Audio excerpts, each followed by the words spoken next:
Meu Senhor e meu Deus, creio firmemente que estás aqui, que me vês e que me ouves. Adoro-te com profunda reverência. Peço perdão dos meus pecados e graça para fazer com fruto este tempo de oração. Minha Mãe Imaculada, São José, meu Pai, Senhor, anjos da minha guarda, intercedei por mim. Continuamos no tempo da Páscoa, ainda vai durar, graças a Deus, neste tempo em que a Igreja celebra a ressurreição do Senhor, que devemos aprofundar esta consciência da presença de Cristo vivo junto a nós. O Papa Francisco dizia naquela carta tão bonita aos jovens, dizia assim: Cristo, nossa esperança, está vivo, e é Ele a mais bela juventude deste mundo. Tudo o que Ele toca torna-se jovem, torna-se novo, torna-se cheio de vida.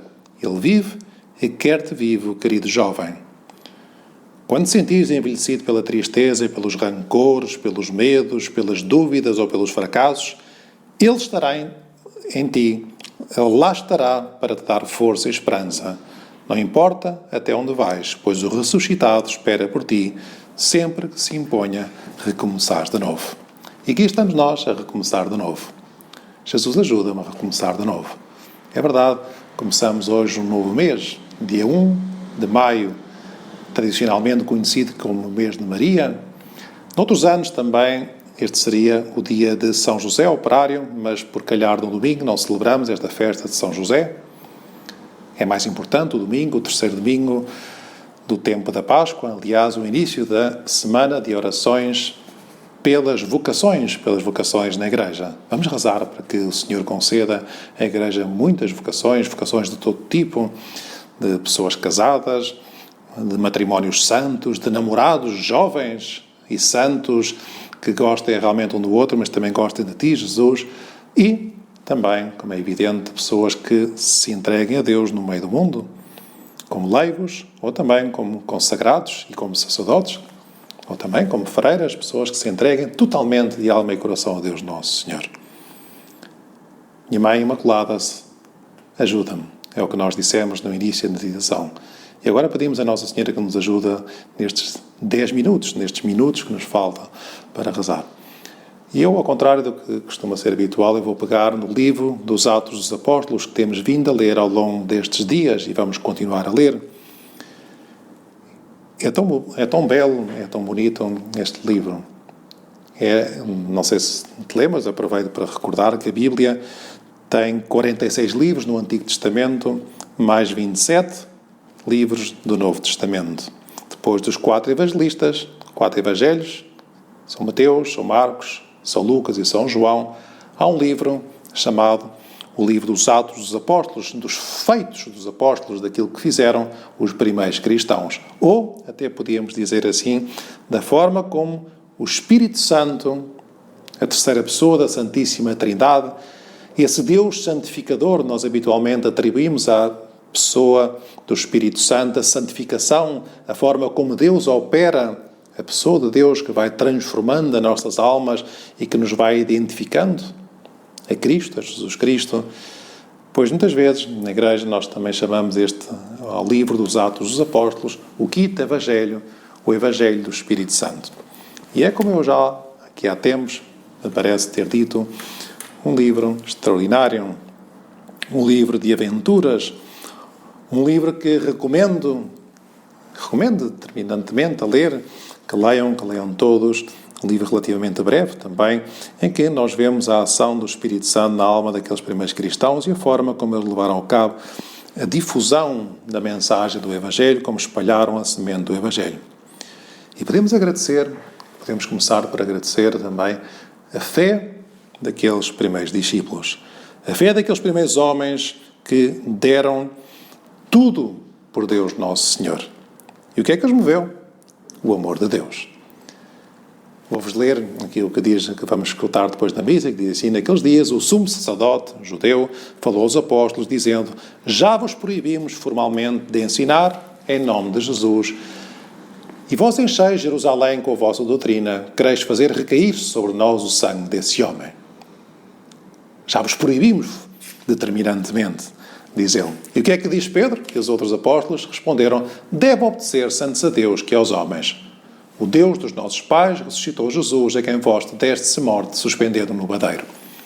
É impressionante ver, e já vos proibimos, mas eles não se conformam, como é evidente, apesar dos seus pecados, porque Pedro tinha, pouco tempo antes, tinha negado a Jesus, os outros apóstolos e Pedro também fugiram na cruz, mas eles agora são capazes de dar a vida por Nosso Senhor. E porquê? Qual é a razão? Porque sabem que conhecem o amor de Deus por eles. Viram Jesus cravado na cruz.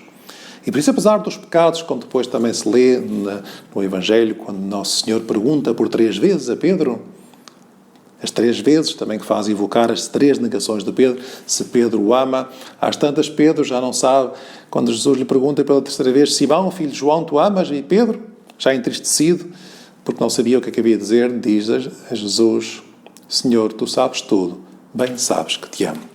Olha, tu sabes que eu te amo, apesar de minhas fraquezas. E o que é que eles dizem aos sumos sacerdotes? Deve obedecer santo a Deus que aos homens. E nós somos testemunhas da ressurreição de Cristo. Foi fácil anunciar a Jesus? Não, claro que não. Nem pensar. Agora também, às vezes, não é fácil anunciar. Em primeiro lugar, às vezes, porque os cristãos rezam um pouco. E rezam um pouco, e como o apostolado, como o evangelizar a Jesus, é o transbordar daquilo que nós levamos dentro. Se nós rezamos pouco, no fundo temos pouco a Jesus dentro das nossas ideias, dentro de Jesus transforma pouco a nossa vida, não nos damos conta, como davam os apóstolos, da influência tremenda que Jesus é a nossa salvação, e por isso não transmitimos isto aos outros. Mas depois também, porque nós não nos proíbem de evangelizar aqui no nosso país, mas na televisão muitas vezes ridiculariza-se a igreja, nas escolas os professores metem-se com os alunos cristãos ou católicos, num grupo de amigos, e às vezes temos vergonha de dizer quem somos, que pena. Mas isto acontece como aconteceu com os discípulos, que são proibidos. E o que é que os apóstolos fazem? Anunciam Jesus morto e ressuscitado. Nós às vezes também pensamos que anunciar a Cristo é entrar naqueles assuntos polémicos. Se os padres podem ou não se podem casar, se o aborto é ou não é permitido, claro que não é, se deve ir à missa ao domingo ou à segunda, coisas disparadas. Não, os apóstolos não entraram nessas polémicas. Não era isso que importava. O que eles dizem, que podem ler no livro dos Atos dos Apóstolos, também deixarei depois na aplicação, o que eles dizem é: o Deus dos nossos pais ressuscitou Jesus, que morreu por nós. E nós somos testemunha destes factos. Isso é o mais importante, é que temos um Deus que enviou o seu Filho para morrer por cada um de nós. E o que é que os inimigos, os judeus, dizem? Então os judeus, irritados, mandaram açoitar os apóstolos, intimando-os a não falarem no nome de Jesus. E depois soltaram-nos. E o que é que fizeram os apóstolos? Choraram? Começaram a lamentar-se? Nós às vezes somos assim, quando encontramos obstáculos, dificuldades, ou desistimos, às vezes não dizemos nada, ficamos envergonhados, não dizemos nada. O que é que os apóstolos fazem? Diz novamente os Atos dos Apóstolos, dizem: os apóstolos saíram da presença do Sinédrio cheios de alegria por terem merecido serem ultrajados por causa do nome de Jesus. Já pensaste nisto? Uma alegria transbordante sentiram aqueles homens. E nós?